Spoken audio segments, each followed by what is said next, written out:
Dans la savane africaine, tous les animaux de la terre des lions se sont réunis pour célébrer la naissance du prince Simba, fils du roi Mufasa et de la reine Sarabi.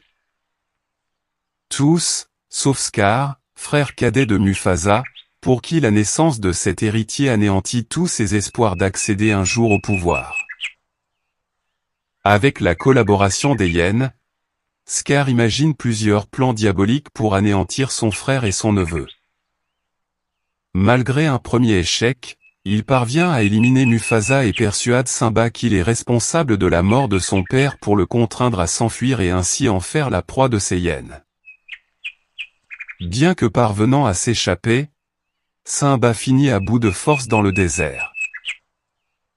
Il est secouru par Timon le suricate et Pumbaa le phacochère, avec lesquels il va se reconstruire et grandir, en se nourrissant de larves et en suivant une nouvelle philosophie de vie, Hakuna Matata, c'est-à-dire, vivre sans souci, au jour le jour. Devenu adulte, Simba retrouve par hasard son ami d'enfance Nala, qu'une expédition de chasse avait emmené de l'autre côté du désert.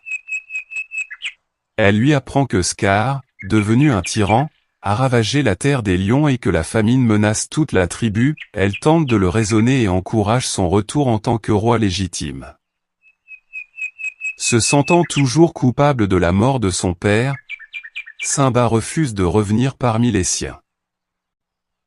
C'est finalement le mandrill Rafiki, sage du royaume, qui lui fera voir le fantôme de son père. Celui-ci lui dira qu'il doit reprendre la place qui lui revient, celle du roi de la terre des lions. Les mots de ce dernier parviendront à faire changer Simba d'avis afin qu'il renverse Scar et rende au royaume de son père sa beauté et sa grandeur perdue. Bien qu'étant en position de faiblesse au début de son affrontement avec Scar, ce dernier révèle à Simba que c'est lui qui a tué son père. La rage lui redonne l'énergie de se relever et il contraint Scar à avouer son crime devant la tribu.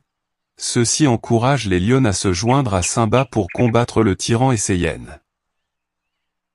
Après avoir remporté la victoire, Simba devient roi de la terre des lions.